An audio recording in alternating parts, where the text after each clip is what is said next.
Welcome into NBA Now. I'm Chase Senior with Chat Sports. Be sure to give me a follow on Twitter at Chase_Senior. Today we're going to be breaking down the NBA playoff picture if the regular season were to end today on April 20th. But first, real quick, today's episode brought to you by our friends at Manscaped.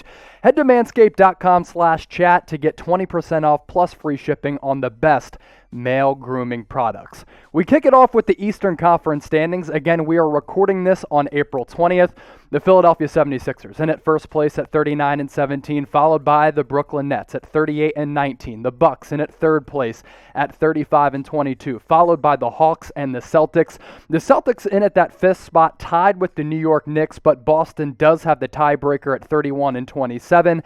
And then the 7 through 10 spots, the Miami Heat, the Charlotte Hornets, the Indiana Pacers, as well as the Chicago Bulls. So that's how things are shaking out in the Eastern Conference, and don't worry, we'll get to the Western Conference here in a little bit, but we have to throw out these teams as well because the Washington Wizards with Bradley Beal and Russell Westbrook making a little bit of a stride in the Eastern Conference. Could they catch up to the Chicago Bulls? We'll see. The Wizards 24-33, underperforming, below expectations, but they could be dangerous if they do get in to the Eastern Conference playoffs. And then the Raptors, Cavaliers, Magic, and Pistons rounding out the East. Those latter 12 through 15 seeds not going to make a run at the NBA playoffs. Tell me, NBA fans, are you hyped for the NBA playoffs? We here at Chat Sports, we certainly are, and you already know we're going to be breaking it all down leading up to the playoffs and during the NBA playoffs. But if you're hyped for the NBA postseason, hit that thumbs up button and like this video. If you remember, there is going to be a play-in tournament prior to the NBA playoffs. This was decided by the NBA Board of Governors prior to this season. So how this all basically works is the 7 and 8 seeds are going to face off, and the winner of that game is the 7 seed. The loser then plays the winner of the 9-10 matchup. So that's how kind of that play-in tournament shakes out. As far as the number 9 and 10 seed game, the winner will play the 7-8 loser, and then the loser of that 9-10 seed matchup is eliminated from playoff contention. So that's kind of how that works. A little bit of a wrinkle. You saw something similar with the NBA bubble.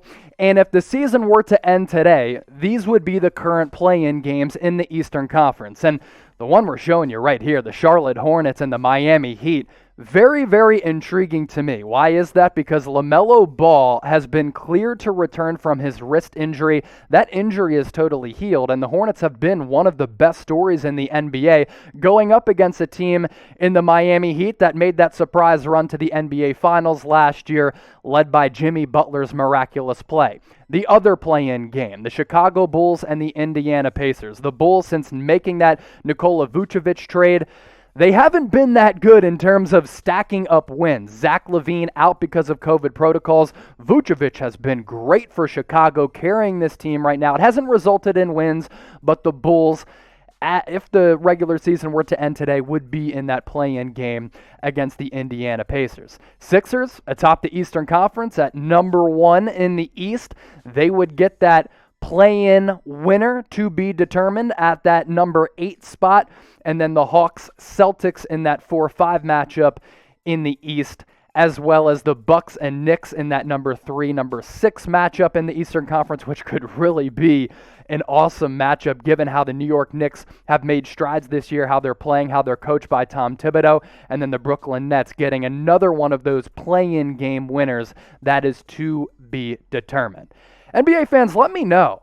Who do you think is going to win the NBA title this year? A lot of teams in that conversation. We'll see how it all shakes out, but make your predictions for me in the comment section below.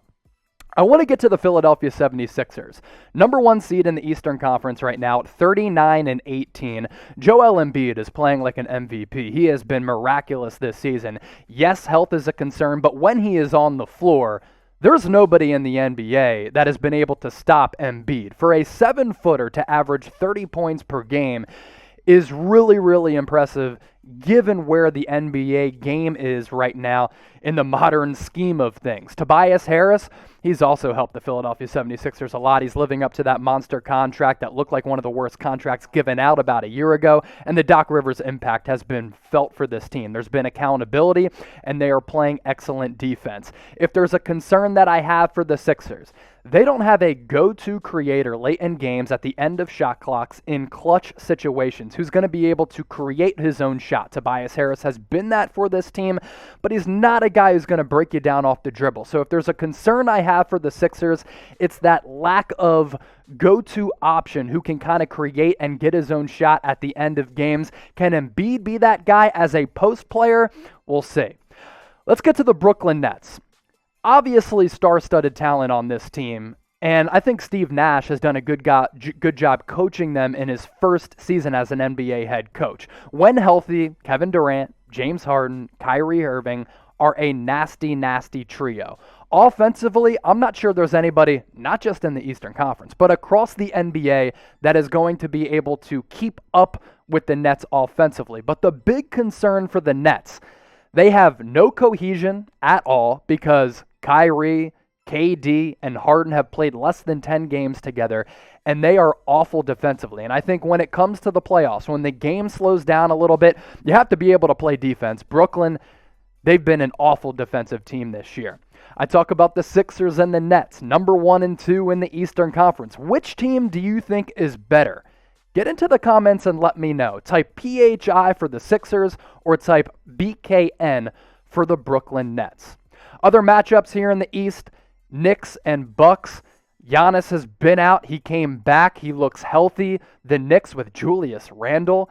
My gosh, he's going to win Most Improved Player in the NBA. He has been all NBA deserving so far this year, and RJ Barrett looks to be turning into a star. That is one of the more intriguing matchups in the NBA playoffs if it does come to fruition. The Boston Celtics and Atlanta Hawks.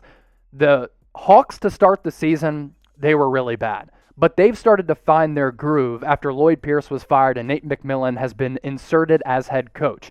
The Boston Celtics, on the other hand, floated around 500. They've had players miss around close to 140 combined games because of COVID protocols, but because they're starting to get healthy, Jason Tatum also playing like an MVP, the Celtics have found a form of consistency, and they are very, very dangerous in the NBA playoffs. And I think they can make a deep run in the East because of that two-way superstar tandem in Jaylen Brown and Jason Tatum.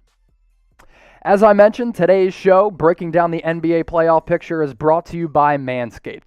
I'll tell you what, these products are awesome. Over the weekend, I used the Lawnmower 3.0 because everything in life needs maintenance. Whether it's your house, your apartment, your car, whatever it is, we always need to kind of maintain things a little bit, and that's what I had to do down low because it was getting a little sketchy, a little hairy, so I used the Lawnmower 3.0, and I was able to clean things up down there. Because if you're hairy, your girlfriend will say, oh my goodness, that is scary. So go to manscaped.com/chat, and you get 20% off plus free shipping on all of these products.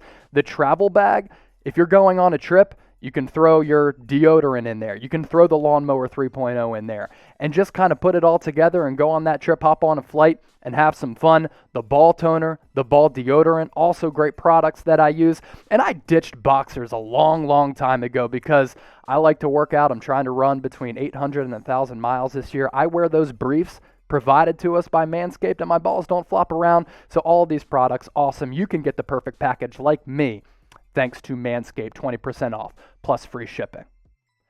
Let's get to the Western Conference playoff standings right now. The Jazz, one of the surprise teams in the NBA, they've been awesome so far this year, 43-15. The Phoenix Suns, like the Jazz, in at second place, have surprised a lot of people. What world are we living in that the Jazz and Suns are the top two teams in the Western Conference? I don't know. It is 2020, 2021 after all. The Clippers, Nuggets, Lakers in those 3, 4, 5 spots. As for the 6 through 10, very closely tied, and it's going to be fascinating to see how things shake out. But as of now, the Trailblazers, Mavericks, Grizzlies, Warriors, and Spurs in at those 6 through 10 spots.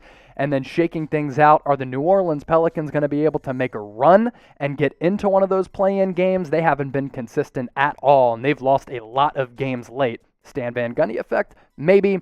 Kings, Thunder, Rockets, Timberwolves, rounding out the Western Conference. And here's the playoff picture. Jazz, hey, they would play that play-in game against a to-be-determined opponent in that 1-8 matchup. Nuggets, Lakers. I know the Nuggets don't have Jamal Murray, but that's a very good matchup if that does come to reality, because I think the Nuggets can still challenge the Lakers a little bit, but I will say this, as long as LeBron and AD are healthy, I don't care what seed the Lakers are in. I think they're going to be able to make a deep run and possibly win a second consecutive championship. And then the Clippers and Blazers, another really good 3-6 matchup, because could you see the Clippers collapsing in the playoffs and Dame Lillard doing Dame Lillard things on Dame time, upsetting the Clippers, a team that has not had any postseason success? You saw how they choked last year. Something to keep an eye on. And the Suns also playing that play-in winner as that number 7 seed. The current play-in game, if the season were to end today on April 20th, the Memphis Grizzlies and the Dallas Mavericks. Luka Doncic, Mark Cuban, not fans of the play-in tournament.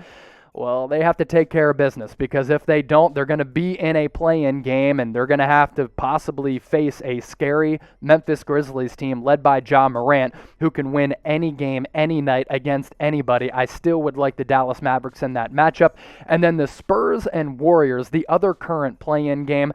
I'm taking the Golden State Warriors 10 times out of 10. The way that Steph Curry is stupidly playing right now at an absurd level, putting the team on his back, playing like an absolute MVP, one of the hottest stretches we've ever seen. I like the Warriors to not only win this game, but I could see them upsetting the Utah Jazz or the Phoenix Suns in the first round of the NBA playoffs. We're going to be covering the playoffs here at Chat Sports, so make sure, if you haven't already done so, you subscribe to our main Chat Sports YouTube channel. As we approach the playoffs, which start on May 22nd, the NBA play-in games, May 18th to the 21st, we're going to bring you all of the latest information and break everything down for you. So hit that big red button down below, go to youtube.com/chatsportstv, and subscribe right now. The Utah Jazz, man, they've been impressive so far this year. 43-15, number 1 seed in the Western Conference. For me, their playoff success, it hinges on Donovan Mitchell's health.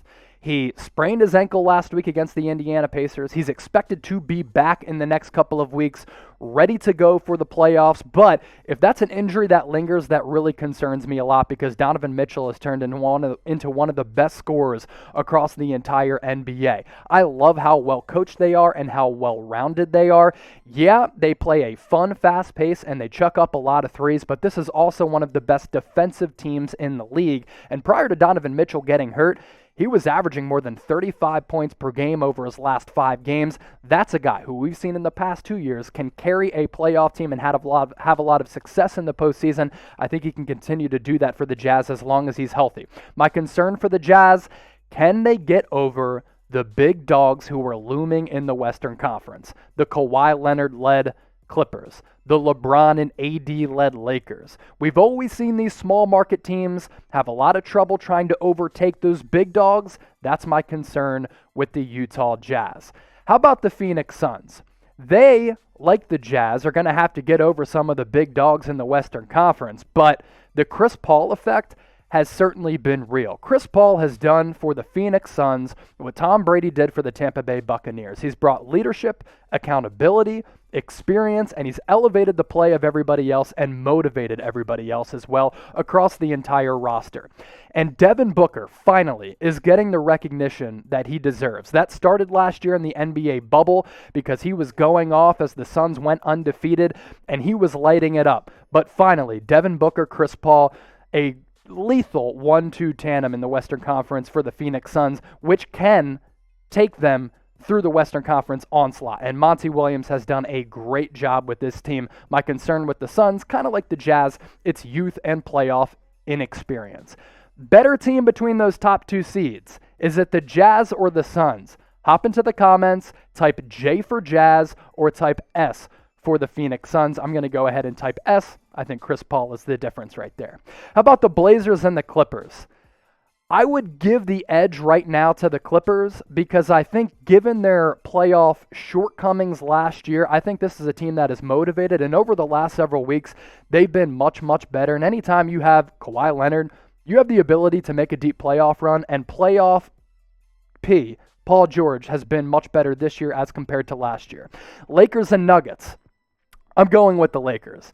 And yeah, the Nuggets have been surprisingly good without Jamal Murray. He's obviously going to be lost for the rest of the year because of that torn ACL. I think the Lakers are just looking at the playoffs right now, and they're like, we don't care what seed we are. We just have to get healthy. AD is going to probably come back on the Lakers' upcoming 4-game road trip. LeBron James is going to come back shortly thereafter. And as long as LeBron and AD are on the floor, this is a Lakers team that is star-studded as a starting lineup, and because of the additions of Ben McLemore and because of Andre Drummond. This is a team that is also now deeper in addition to that lethal starting five. So I like the Lakers in that matchup as we shake things out in the Western Conference.